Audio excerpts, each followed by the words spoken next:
Thanks for downloading this episode of Chats Over Coffee with My Yoga Teacher, the podcast where a comedian and a yoga teacher have a chat over a cup of coffee, which I would hope would be what you were kind of expecting by downloading a podcast with that title. But I thought I'd best warn you anyway.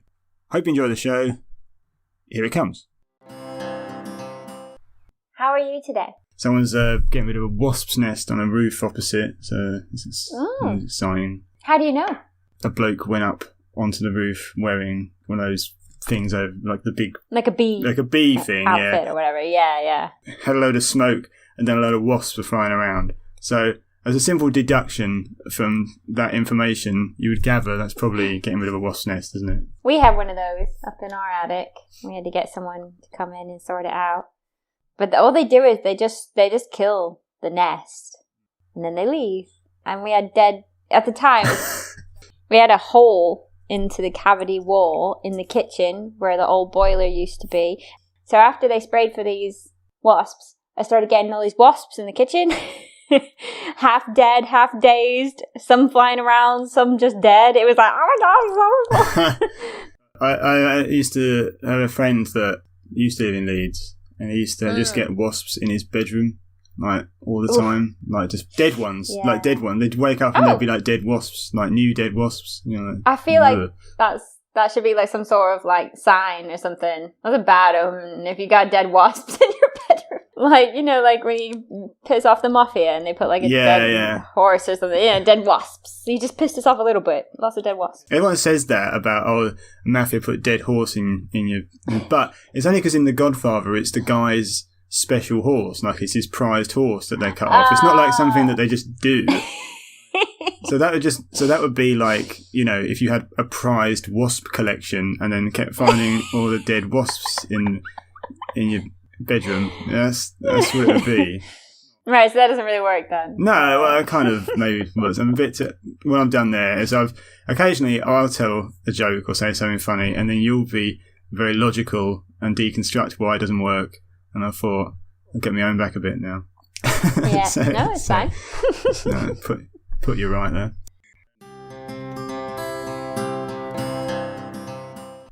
I felt like I was giving you one of those stupid excuses earlier, and I was like, I need to dry my hair. It's like, oh, sorry, I need to wash my hair. Sounds like you're jipping me. So, but I really did have wet hair, right. And I thought I would be all right, just letting it air dry. But I was quite cold. I thought, no, I'm going to have to dry this. That's okay. That's a hell of a job drying that amount of hair, isn't it? It's not so bad. My hair is quite fine. It takes about 10 minutes. I've also got a really good hairdryer. So. All right. It does make a difference having a good hairdryer. I used a really crap hairdryer for years, and then that broke or something. I thought, right, I'll get a new one. It was like, oh, I'll get a good one, you know. And it's really good, and I've still got it, so.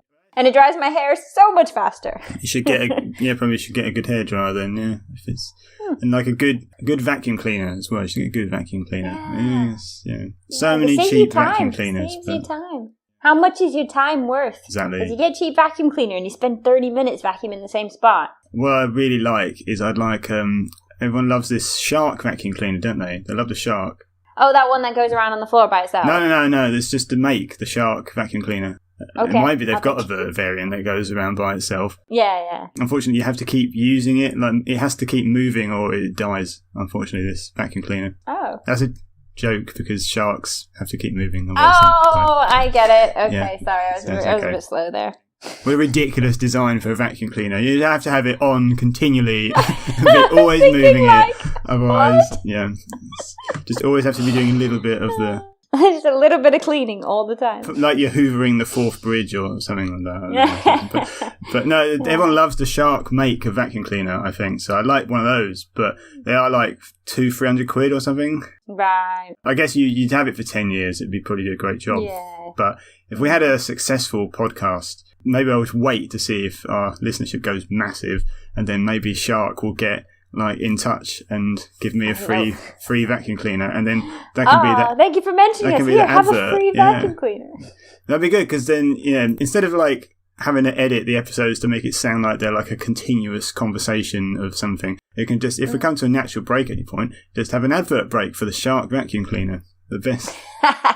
It'd be good. It'd make it a lot easier to do. Oh, here's something I quickly found out the other day. So, you know, in the old days of like religious relics and stuff, they used to sort of, like, maybe like, I don't know, medieval times or something, they'd sell like relics of saints and fingers of saints and that sort of thing. You'd be able to buy them and things. Yeah. Now, Jesus, obviously, they couldn't, because if you believe in Jesus, his earthly remains are not on earth, are they? Because he rose up to heaven. Okay. So you couldn't actually sell any part of the body of Jesus, could you? Right. So you'd think. Okay. But there is one part of Jesus that would have stayed on earth, and apparently they used to try and sell, like, they get people trying to sell this. So can you figure out what part of Jesus would have still been left on earth if he went up to heaven? But what would have been left behind? I have no idea. Right. Okay. I'll give you some. So what? Obviously, Jesus wasn't a Christian, was he? He would have been like, what would he have been? Oh no! Yeah. So, have you figured it out? Because he's Jewish. Yeah. Are you going to tell that joke on stage? I'm not telling the joke. It's just a fact I found out. What? Apparently. So they seriously tried to sell Jesus's bits? Well, yeah. Or some people would, like, you know, sort of scammers or whatever the equivalent would be like, oh, this is, you know, the one relic you can sell of Jesus. Oh my gosh. In pretty good nick, I have to say. Oh,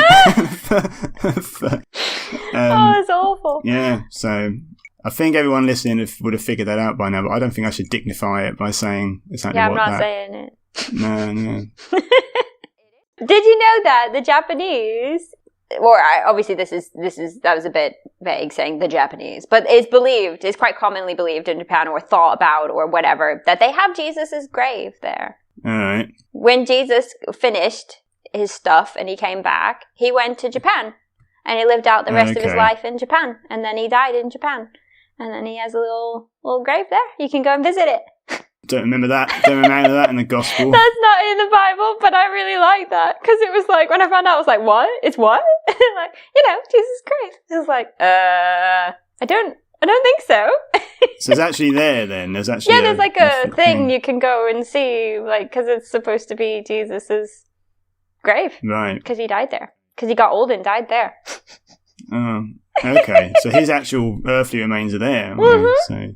Which makes sense because Japan hasn't been open for the rest of the world to visit, you know, forever. It doesn't make sense, but yeah. No, I mean, it makes sense why they wouldn't have any body parts to sell, because you weren't allowed to if you got into Japan, you weren't allowed to leave, were you? So it'd be quite nice to reunite the whole of Jesus' body now. Oh, no! Finally,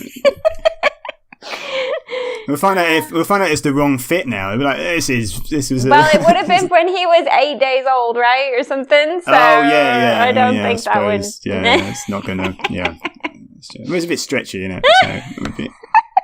Oh, that's awful. This is supposed to be a sophisticated podcast about mindfulness and ideas. But, dear. Anyway, so. What would you like to talk about regarding the warrior poses? You were wanted to talk about them, and I thought, I know what your favourite warrior is. It's an eco warrior. That's your favourite. Anyway, sorry, I'll shut up. You can say some stuff now. So. I was gonna say, so you know how we talked about poses being related to animals and like loads of poses being animals, and then it kind of dawned on me that there are quite a lot of poses that aren't, obviously. And one of the ones that came to mind were obviously the warrior poses. And it was like, oh, well, those definitely aren't animals. So just to give a little context, yoga's really old. So yoga is about 5,000 years old. And it was, maybe started is a good word. It was started as a way of keeping healthy and fit.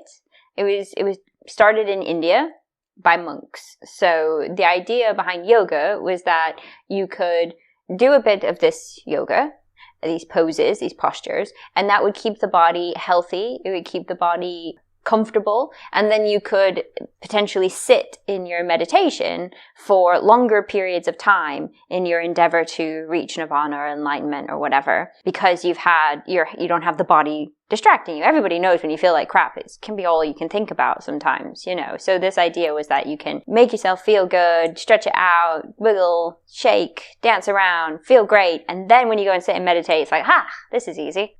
Easy peasy. Whoop, I'm enlightened.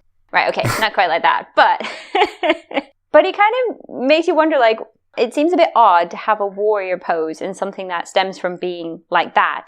Like, for example, in Tai Chi, I think it's about half as old as yoga. I think it's like 2,500 years around about. That's from China. And Tai Chi stems from monks as well, but for a very different reason. Tai Chi is a defensive stance. So they were being attacked a lot because they were easy targets, the monasteries.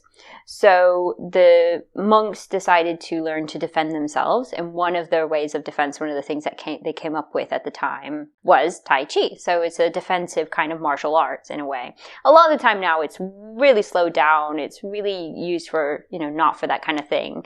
And it's really nice if you haven't tried it. But like, you could understand names of things and that related to fighting and stuff like that. But it seemed a bit odd having a warrior pose in your yoga, because yoga is supposed to be just about being healthy and keeping peace and stuff. And then you think like, well, maybe they just named it because it kind of looks like that. But another thing is all yoga poses that are old. So obviously there are new yoga poses that have been added to society over the last like 50 years or something. But like over old ones, some of the original poses and things that we'll find, they tend to all have like a bit of a meaning behind them, or an idea or a mindset. So people describe like back bends as being confidence building, or, trying to open your heart. So sometimes if you take a back bend, especially if it's in a forward fold, so like your puppy pose, there's that idea of giving over, so folding forward, but then you're taking that heart opening pose, so maybe like literally opening your heart in terms of your emotions and things. So there's a little bit of spiritualness behind the poses in that way, and what they could mean and what they represent on an emotional level, if you want to make that connection. And I always think the warrior poses, they kind of give a bit of a balance, and they kind of bring it back, because we focus a lot on trying to be peaceful and go with the flow and, just release in a sense. But there will always be times in our lives when we do need to fight. And maybe that is something completely internal that nobody else really knows about or sees. It could be something that's more like you found something that you think is wrong, maybe climate change and stuff like that, and you want to decide like you're going to fight for that, Or it could be just simple things like fighting against strong emotions, like not letting your anger get the better of you. And there's always a place in our lives for that little battle. I mean, people call it like battling their demons and things like that. Like there's always going to be a place in the world and in our lives for those moments where you need to be that warrior. But I will emphasize that with your whole life should not be a battle. So definitely find that balance in that area of your life. It shouldn't be, the whole life shouldn't feel like you're trudging uphill or upstream, or you're constantly in a battle. But that's not to say you don't need that perseverance and that strength that we try to embody in our warrior poses. Yeah, so that's kind of what I wanted to say. So that sounds like theory, but why do the poses themselves help you feel that way? Does that make sense? You mean, well, they are strong poses in a sense. Like they're hard to hold. Yeah, your Warrior 3 requires a lot of focus and balance. It's that like T-shape over one leg. Your Warrior 2 and your Warrior 1 poses look very similar, but they're different hip positionings is the main difference, really. And the arms, obviously, up and out. I'm not saying that wasn't an answer, but I mean, do you think that that's made you more able to battle things, or what? Well, like I think specific poses, or just you have to enable the mental aspect of the pose. It would be silly not to. Because sometimes I'm not being like a devil's advocate or something like that, but occasionally I sort of, if you say, oh, this pose makes you like embodies this idea, or should make you feel a certain way, like then that sometimes sounds like theory, but I don't know if that really, if doing it, I sometimes feel there's like a muscular skeletal sort of thing rather than making me actually a better warrior in my life, if that makes sense. I mean, do you think the poses actually make you, for example, care more about fighting climate change or not? Or do you think it's you've read the theory and gone, oh well, that's because to me, I like the warrior poses. I'm not knocking them. I'm not knocking the poses. I feel pretty good after doing them, I've got to say. But I don't know. I feel like that. Well, maybe that's because a mental and physical stimulation is. I think it's separate. I don't know why you those poses. You can't say that, can you? Because you can't say that your mental and physical stimulation is separate. Right. But I can understand where you're coming from. There's the potential, because I started my practice with a private teacher, and I did that for a very long time, and she taught like a hatha variation, and everything we learned was both sides of the coin. So we never just learned about physical postures. We would learn everything about that pose and what mindset you're supposed to have when you're in it, how it can help you, not just physically, how strong and how much focus you need and things like that. There's more to it. So maybe that has colored my perspective on it. So trying to let that go and think about it, I would say that in the physical poses, you are required to engage most of the muscles in the body. So that's not easy. In traditional yoga, you would hold the poses for quite a long time, so a good 10 breaths. And in your Warrior 3, you're in a full body balance. So one leg's up behind you, head's out in front, if you can, arms straight, and then one leg supporting you. So it's a pretty long, hard balance as well. It's not a case of just balancing, as you do in your tree pose, where you're kind of basically still stacked over your normal skeletal structure, standing upright. In your warrior pose, you're leaning at a right angle. So it's quite a difficult pose to hold, but more than that, it takes a lot of focus. So I would say that there's potential there that you're practicing the mental skills of focus and perseverance and staying with something even though it's hard to do it.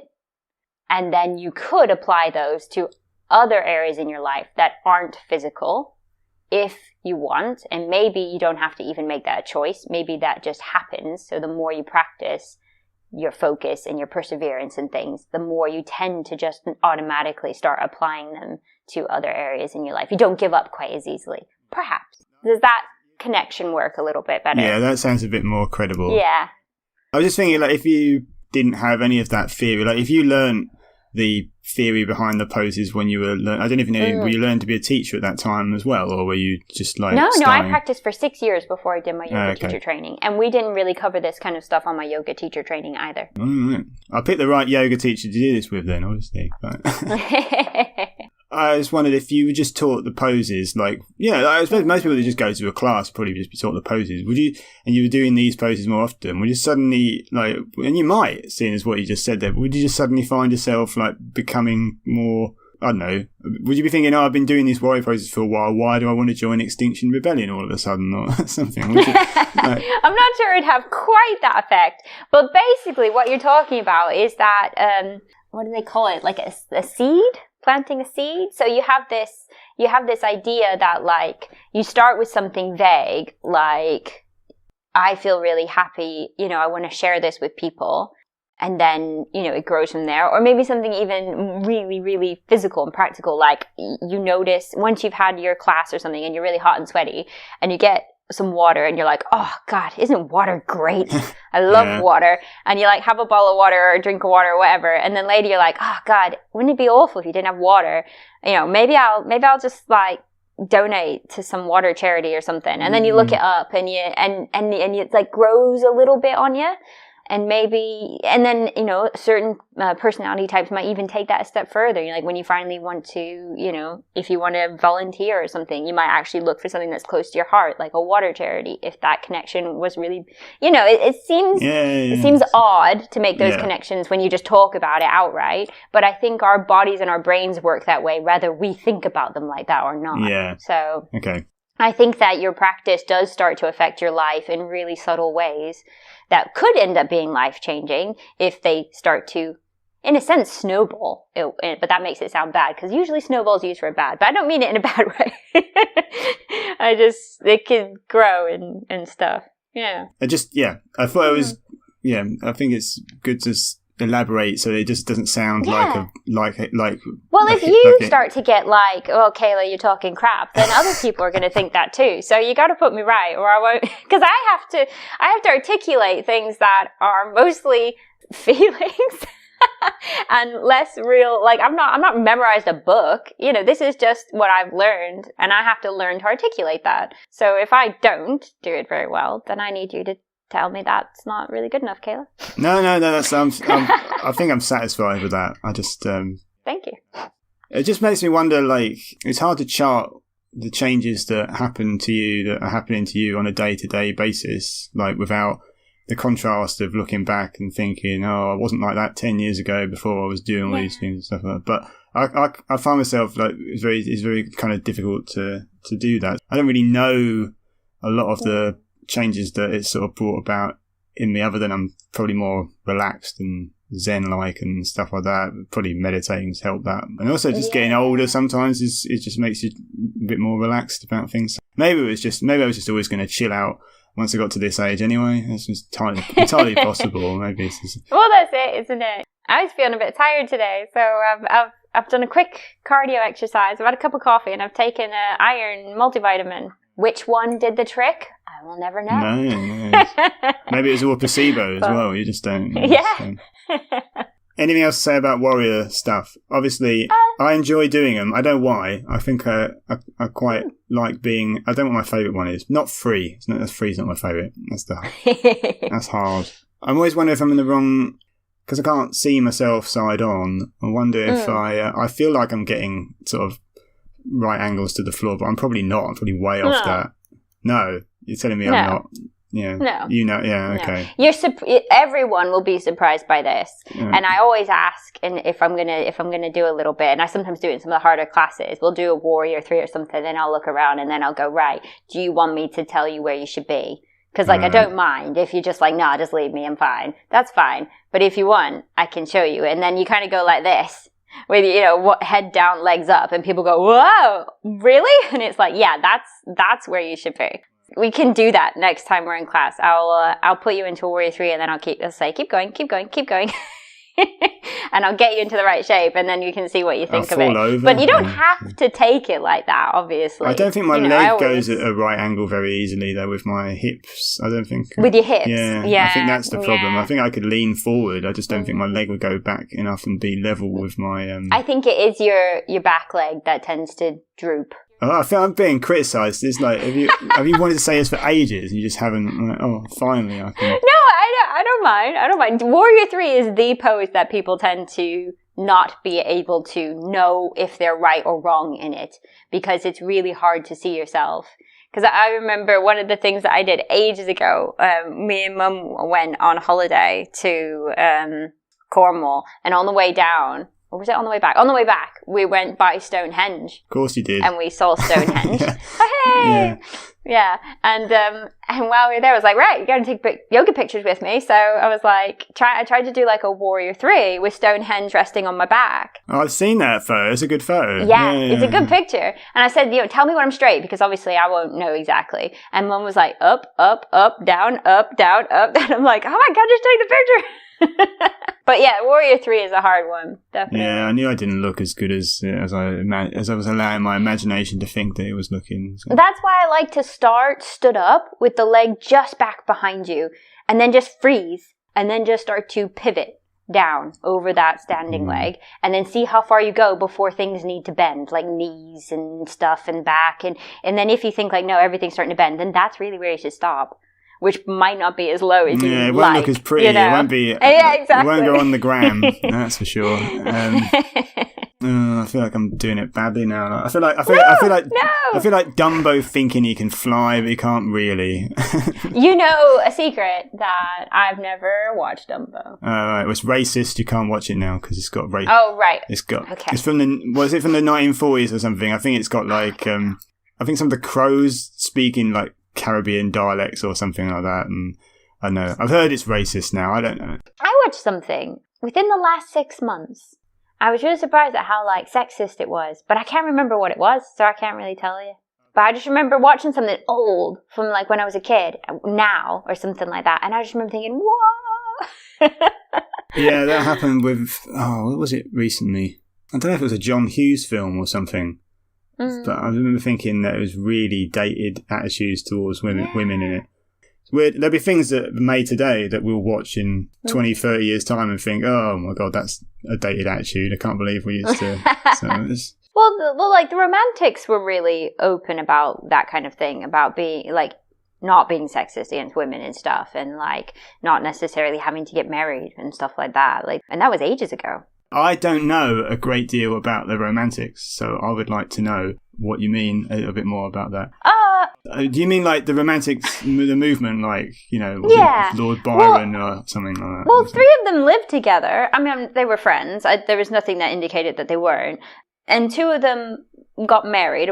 They were man and woman. And then there was another couple that didn't get married, and they lived their whole lives not married. And at that time, that was real. They were a couple. They lived together. Well, they might not have slept together, though. They might have just... No, they did. Oh, okay. Yeah. They did, definitely. I was messing about. They were a couple. Yeah. I don't know. I just think there was quite a few things like that. And there was one particular story where a woman was like, she didn't want to be a mother and do that kind of stuff, so she got into writing. And so who are these people then? Just I can't. You have to give me at least a day's warning if you want names. Are they like Lord Byron and Shelley and like people like that? Yeah. The poets. What's that, like late 1700s? Early 1800s. I know, because one of them married Mary Shelley, didn't he? Because even like the story of Frankenstein, they were having a party. They were just all hanging out together, and then they were like, right, well, everyone has to write a creepy story. Go write a story, and that's where Frankenstein came from. She went and wrote a story, and then made it more. Kept it going or whatever. And I don't know. I think it's a really interesting time period, and when you read about it, I think they were considered like risque. You know, like not following the norms and getting divorced. And I mean, I know they had divorce then, obviously, but I mean, like, it was still frowned upon. I'm wondering if that is, because if that, in that time of history, I don't know a great deal about what people's social attitudes were really, but do you think that, and now I might look this up in half an hour and feel like a right idiot, but do you think that a lot of our... And then we'll have to re-record that. Yeah, well, do you think that might possibly be because we're skewed to how prude people used to be in the past, because the Victorian era is much better documented and it's more recent, and there was like a reversion to sort of like very prim ideas about morality and stuff during the Victorian age? It could be. I'm not saying that these people weren't pioneering in terms of their... You know how like things always sort of go in cycles. So do you think that was like kind of the debauched cycle, and then it went to the very prim cycle, and then it got a bit debauched again in the, I don't know when, 60s? I don't know, whatever. Do you think it's sort of kind of like that sort of thing? There's always like, because there's always a reaction to whatever do you think? I don't know. Maybe I'm completely wrong. It could be. I also think like if you look for it, I think there's always been that kind of crowd any time period throughout history. You know, like brothels and you know, been around. You know, a lot of people think like, oh, brothels, that's just prostitutes, but it doesn't necessarily, like, that's a whole scene. You know, clubs, brothels, drugs. Like, and nowadays that's frowned upon because you can be homosexual, etc., without having to hide it. But when it was illegal, those kind of people aimed towards those more shady areas or dodgy looking areas. But that doesn't necessarily mean that every single person there was dodgy and high on drugs and loads of, you know, stuff like that. It just meant that things that weren't technically approved of at the time got shifted into the same category and same place as like what we would consider the dark web. Yeah, the dark web. But I think it's always been there, hasn't it? Yeah. So But the attitudes of the romantics towards women, do you think they are sort of like treating them more as equal, or like? I got the impression from what I've been reading about them, and that was this summer though, so it's gone out of my head now. Right. But I was really interested in what I was reading, and I thought it was really like the way, I don't know, because obviously we write history, so you can write about it and make it sound even more romantic than the romantics. You know what I mean? So they could write about it and make it sound like the women were really equal. But I think, when they say things like, oh, all, 5 or 6 of us were together in the house and we all were going to write a story and we all were going to, like, in a sense, compete with each other, write these stories and then repeat them and see which ones we like the most. And the women were just included in that. There was no separation. There was no trying to put them into another room or have the men in their own room. And, like you get that impression sometimes from like other eras. The men, if men came over to socialize, they would socialize on their own, and the women would socialize on their own, and they wouldn't necessarily always socialize together. I'm not saying that they didn't, obviously, but there was a lot more separation in things, whereas I don't get that impression from the romantics. But that could be the opinion of the people that I was reading, because obviously I'm not a researcher into, history of caveat things there. Like this, so... So not only is it my opinion on an opinion, it's like an opinion on opinion on opinion. Well, that's interesting you say the best story or the most well-known one being Frankenstein. Did she publish that under a woman's name as well? Or because obviously not every female writer did, even like the Brontes and George Eliot are maybe probably after that and didn't use, even though they actually did write controversial stuff. And that wasn't just a problem at that time period. I mean, a couple of years ago, I did a whole course on the history of astronomy. And one of the papers that we were optioned to write, they give you some topics to write essays. And one of the topics was women in astronomy. That's a short topic, isn't it? Sorry, well, no, it's not. No, not in the early periods. Because in the beginning, women were the computers. So any computers that we use now were women at that time before we actually had physical computers, as in... that we're using now to talk. I mean, like, they were the computers. They calculated all of the information for them. So in the end, they actually made most of the discoveries. So there was a lot of stuff going on there as well. And a lot of, like, women weren't allowed to publish any of their findings. They weren't allowed to do the research after they found something interesting. They didn't get the same wage as the men. And one woman who was working Harvard University in the astronomy department, she was saying, like, I don't have a husband. I'm not sure what happened with that. I can't remember exactly if he died or not. But she had children and no husband, which means she had to be the carer. She had to provide enough money, but she was getting half the wage as her male counterparts. And no matter how much she pushed it, telling them like she needs the money because she doesn't have a husband to provide, they still wouldn't give her the wage. And one of the guys that was over the thing, he said something ridiculous, like, oh, I'll eat my hat and close down the whole department before I let a woman become, something or another. And it was just like, really, really strong language. And it was like, Jesus Christ. And that was the 1900s. Wow. So it's like, I don't know. So I think there's pockets of like progression and then pockets of like just not progressing at all. The romantics should have got into astronomy then, shouldn't they? Astrology. Yeah, there you go. Yeah. Did I say astronomy again? That's right, isn't it? Yeah.